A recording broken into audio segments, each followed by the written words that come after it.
And I believe I just want to be open. I actually want to move away. I want to give the prominence to the Holy Spirit tonight. Amen. I feel the Holy Spirit is the rightful place in this church. He needs to move and to have his way. And I never want to grieve what the Holy Spirit wants to understand. I just thank the Lord for your openness and the way you conduct the service and just to bring and usher in through the praise and worship and through the people that the Holy Spirit has his rightful place in this fellowship. Amen. Amen. Let us bow our heads and let's pray. Father, we just thank you in the wonderful name of the Lord Jesus Christ. Father, your word is eternal. And Father, as we submit our hearts to your eternal word, grow your word within our hearts and water it by the grace of your word through the power and the equipping of the Holy Spirit. Father, we invoke the fivefold ministry tonight. Father, we pray, and we do not want to leave out any facet of what you are preparing for this hour. Father, where your word is very clear, it says you will build your church. Yes, Lord. And Father, we need to move out sometimes so that you can have your way in our midst.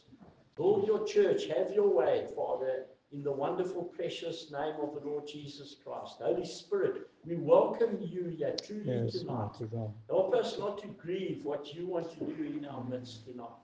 Fill our hearts by the grace of your word and bless us into higher dimensions. Father, even as your word stands, Father, even the young shall faint and be weary, and the young men shall utterly fall. But those who wait on the Lord, your word is very clear, shall renew their strength. They shall mount up with wings like eagles. They shall run and not be weary. They shall walk and not faint. Father, bless your word tonight. Bless your eternal word tonight. Help us to mount up on the wings of eagles tonight and to soar with you into higher places. Yes, we pray that in the name of Jesus. Amen and amen. Amen. Hallelujah. Hallelujah.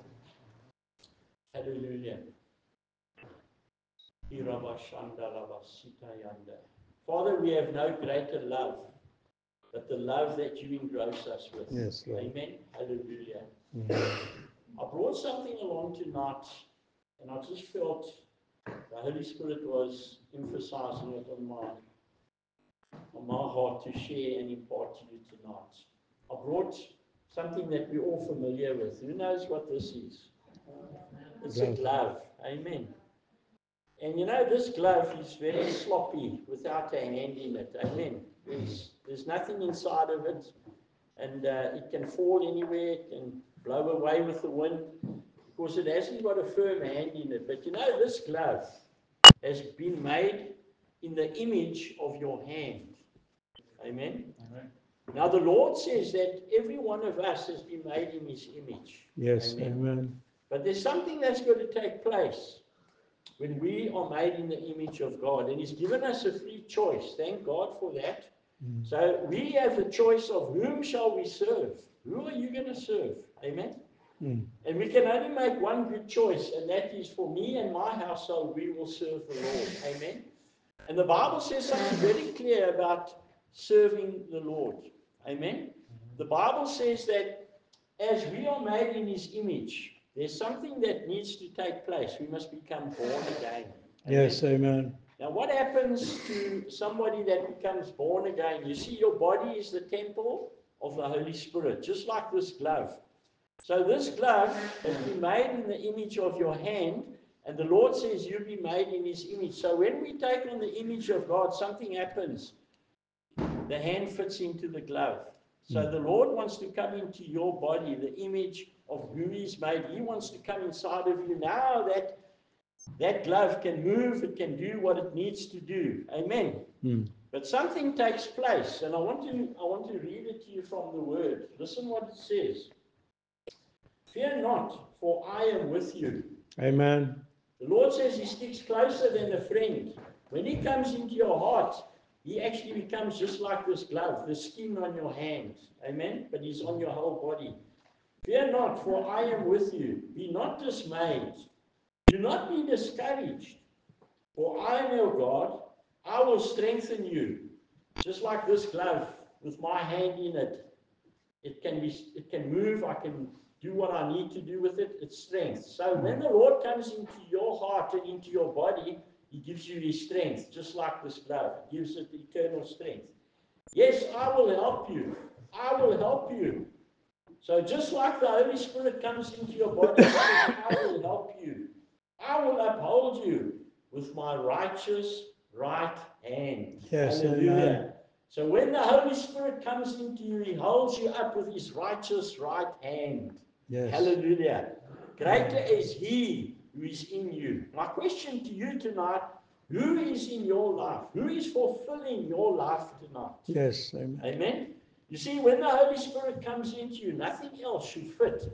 Because when the Holy Spirit comes into, like He comes into this glove, there's no room for anything else to fit. Amen. Everything else must go. So just like the Holy Spirit comes into us, that's how He comes into this glove on your hand. And He says, I will be with you and I will not leave you or forsake you. I will uphold you with my righteous right hand. God is in strength, He's in spirit, and He's in truth. Even the young shall faint and be weary, and the young man shall utterly fall. You know, a lot of times we feel dismayed, we feel discouraged. But my question is, who's cut in on you? Who's come to take the place of this glove in your hand? Who has come? Is there someone else that's crept into this glove? Is there somebody else that's taken its rightful place in your hand?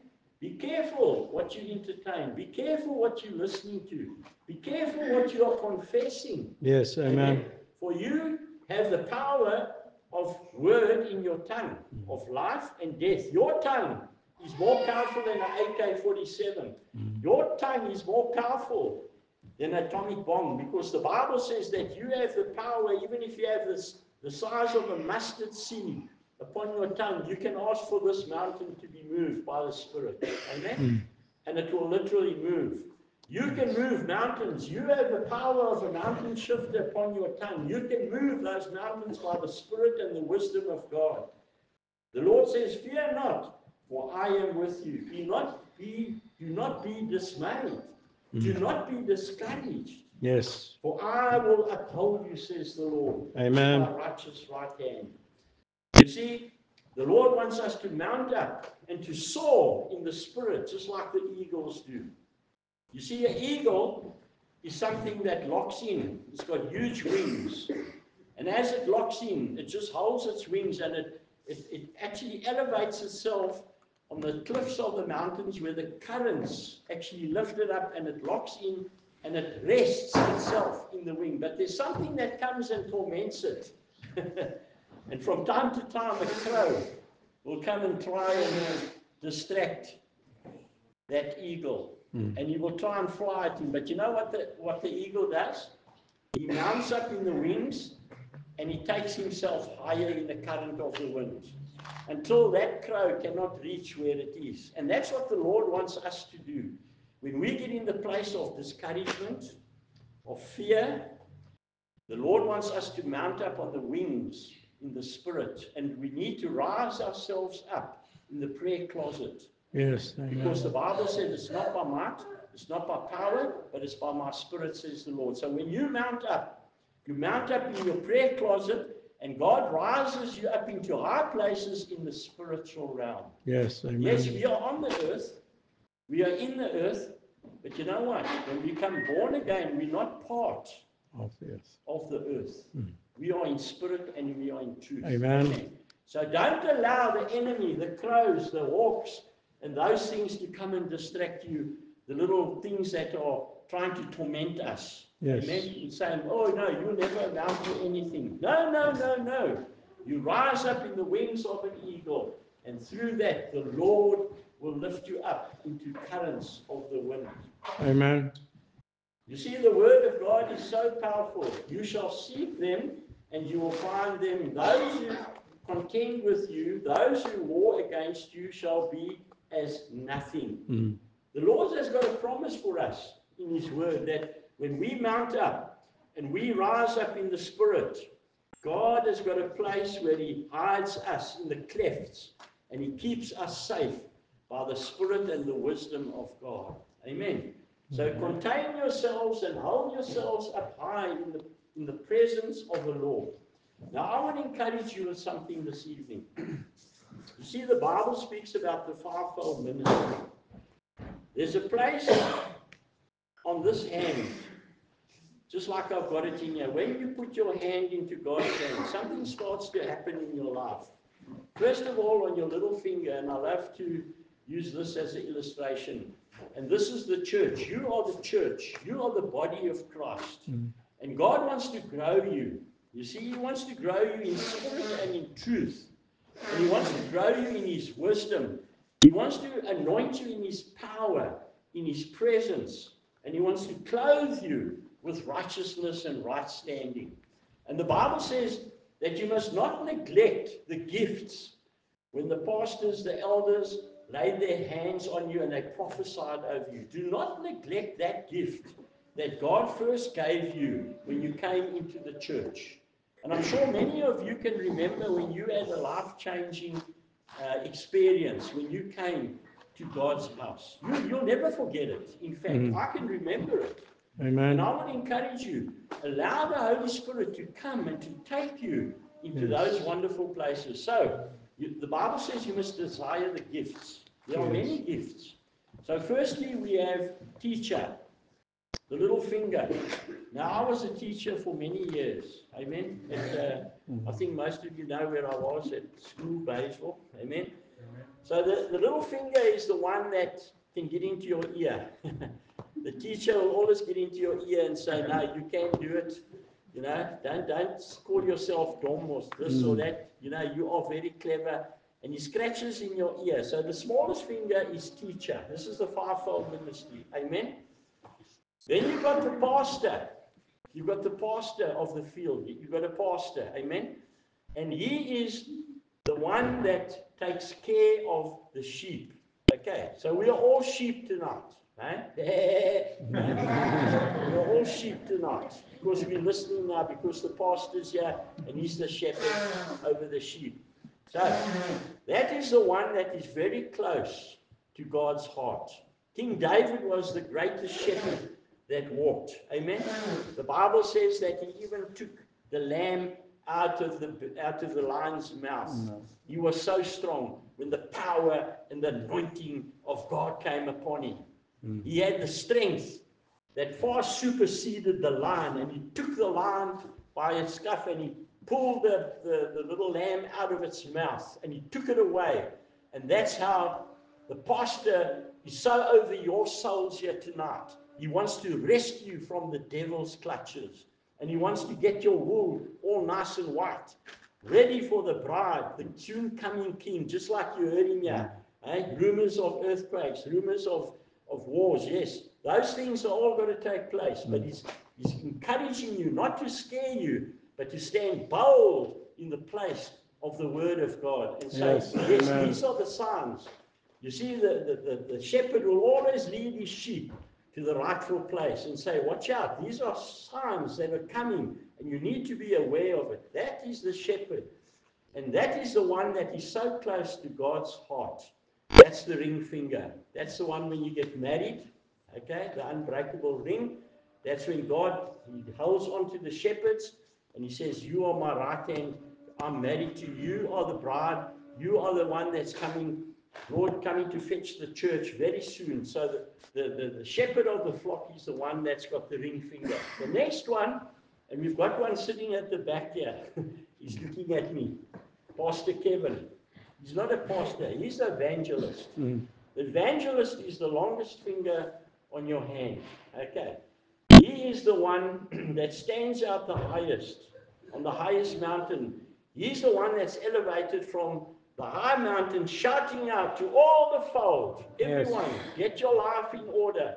Come to the Lord's house. You will always hear what he's saying, because he's the one that sets the paradigm and calling in the multitudes, shouting it out from the rooftops, the highest place on the roof. He shouts it out. Come in, come on, get to church. Stand in righteousness, stand in right living. This is the fivefold ministry. Then you've got the prophet. Now, you are all prophets, by the way. Every one of you.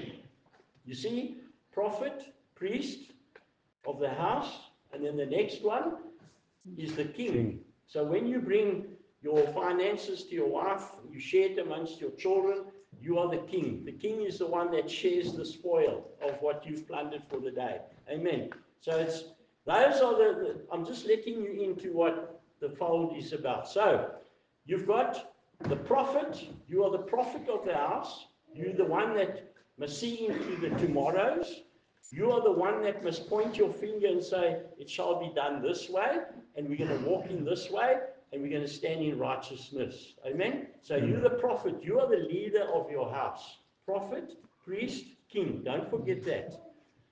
And then you get the office of the prophet. He's the one that will stand up and give direction. If he sees a storm cloud coming up, you'll say, look, I know what's going on, because the Lord has shown me this, and he's spoken to me a dream, a vision, and he will direct the body of Christ, and he will give them warnings of the hour. Amen. Amen. It's not a derogative warning, but it's encouragement. It's pointing the church, the body, and steering the ship that it doesn't get shipwrecked. Amen. On the rocks. I'm just giving you an analogy. Then you've got the apostle. The apostle is the one that goes between the churches, just like Apostle Paul. Okay, and he's the one that can touch on all of the ministries with his finger. That's the apostle. So he is the one that is between all the churches. That's the only finger that can really touch all the ministries on your hand. So that is the fivefold ministry. Amen. Are there any questions? I'm very open. Amen. I don't want to grieve what the Holy Spirit wants to do. Yes. In reality, you know what I believe, what the Lord is showing me here, is that this church is a supernatural church. It's a blessed church. You are just like those eagles. God's going to rise this church up into high places. And I love coming here. Why? Because you know what? There's nothing airy-fairy here. Everybody is down to earth. Everybody is so open to God's word. Everybody has a hunger for the spiritual gifts. Amen? Everybody I love coming here. Because you know what? The sign to me is, I feel the anointing here now. I feel the sign is with the little children here. This is a very vibrant church. I want to bless you, Pastor Donnie, tonight. Amen on what God is doing in this West Bank. And I believe it's going to go to higher dimensions. And you know, every one of you has got a hunger. Just like when you go to a restaurant. Amen. You hunger certain foods. Like today we might feel like Kentucky. Tomorrow we might feel like a pizza. Tomorrow we might have a wacky Wednesday. You know what? So we've got a variety of people. Amen. Which is so nice. Because it brings a lovely flavor. And that's what God wants. Amen. I've had people come and ask me, they want to come and get baptized. You know what? That's a sign that the Holy Spirit is moving here. No one is grieving what the Holy Spirit wants to do. Baptized under the anointing and the precious word of the Lord Jesus Christ. Yes, hallelujah. Amen. So that shows me that God is in the business of restoration, restoring, and growing his people into new fields. The Bible says, whatever a man confesses, he will possess. Amen. Amen? And sometimes, and I speak for myself, I need to pray and say, Lord, give me a crop failure of all the negative things that I've maybe entertained. Because the Lord has got a record of every thought. He knows when you stand up. He knows when you lie down. He knows what you are thinking. He knows the future that you are already in. And sometimes when a door of opportunity closes, you might think, you know what, oh, I've missed the boat. But it's God just protecting you. And he's got about 6 doors ready to open. I heard some wonderful testimonies of people getting work here. And God has already placed within your midst that job opportunity. So when a door closes, God's protecting you maybe from something into the future or into the tomorrows. Yes. Because the Lord is already with you in the tomorrows. So we need to start getting excited for the tomorrows. You know, the Lord says, if your earthly fathers know how to give you good gifts, amen? Listen carefully. Amen. If you ask your earthly father for something when you were small, he wouldn't give you a stick, a snake, or a scorpion. Mm. He would give you the very thing that you asked for. If you wanted a bicycle, you know, it might take a little bit of time, but surely I think your dad would, when it came to for your birthday or Christmas, he would make sure you get that bicycle. So how much more our Heavenly Father wants to elevate us. The Bible says, Yes. wait for it. Climb up into your watchtower and watch. Write down clearly what I'm about to show you. And what I show you, it will come to pass. Amen. Amen. So I want to invite you tonight to start writing down your dreams, your visions. Because the word is very clear. It says, my people perish because of a lack of dreams and visions. Mm. Desire the fivefold ministry. Amen. Some of you have got jobs. Some of you are placing into new workplaces. I believe in the month of April and May, we're going to see huge changes. Some doors in East London are about to close. Bang. But you know what I believe? God's got a bigger door of opportunity that's going to open. Amen.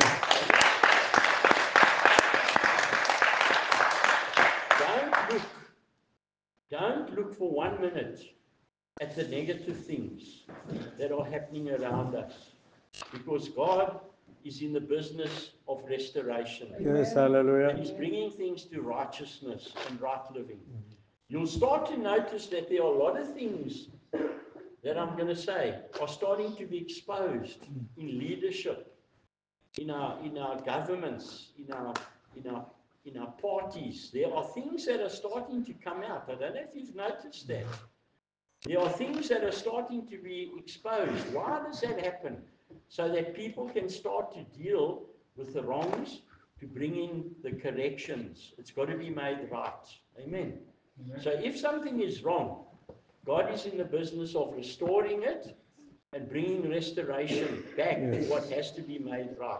Yes. Remember this, He's a good God. He's not in the business of beating people up. We are still in the dispensation of grace, but that doesn't give us a license to do the wrong things. Amen. Amen. Grace, God's grace and His mercy endures forever. He's a merciful God, and He's waiting for us in righteousness and right standing. Amen. Yes. Amen. Hallelujah. Thank you, Lord. Yes, hallelujah. The Lord says, I even am He who blots out your transgressions for my own sake, and I will not remember your sins. Isn't that a powerful statement? You know, the Lord says in Isaiah, and I'm reading from 43, verse 25. Listen what the Lord says. I even am the one who blots out your transgressions for my own sake. For my own sake. And I will not remember your sins. You know, I just think of something very powerful here now. Have you ever heard of that sickness called Alzheimer's? Where people lose their memory. And when you lose your memory, you can't think of anything else. I know of cases where some husbands or wives can't even recognize them when they are in that condition. They forget about, oh, but I don't know you. I can't remember you. Who are you? But I'm your husband. I'm your wife, you know. And they can't remember because that sickness literally attacks their brain. Amen. But you know what? You know what the Lord says? This is very powerful. He says, when He forgives you, He says, I remember your sin no more. Amen. That's powerful. Just like that person can't remember the husband or the wife, He says, now I remember it no more. So here's my question. Who keeps reminding you about your sin? Satan. Satan. Amen. Why does he do that? Because he wants you to walk in depression. He wants you to walk in depression. God wants to elevate you tonight into our place. Yes, hallelujah. But how does that work? It works by His word. I'm going to call Pastor Kevin forward now, and I want him to elevate. I want him to elevate a word now. And he's got a word on his heart. I know that I know that I know. We're going to do this twofold tonight. And then I'm going to also, when he's finished elevating that word, I'm going to come in. And we're going to work in the fivefold ministry at tonight. And I'm going to allow the Holy Spirit to come. I'm going to ask him to do a word here. And then I'm going to come and then I'm going to lay upon what the Lord puts upon my heart. I'm going to lay and I'm going to walk around and I'm going to say, Lord, give me a word for your fold tonight. I'm going to trust. Amen. So I'm going to ask Pastor Kevin now just to come forward. And I'm going to ask him to elevate. Daddy, you had a tongue. Can you release that now, if you don't mind?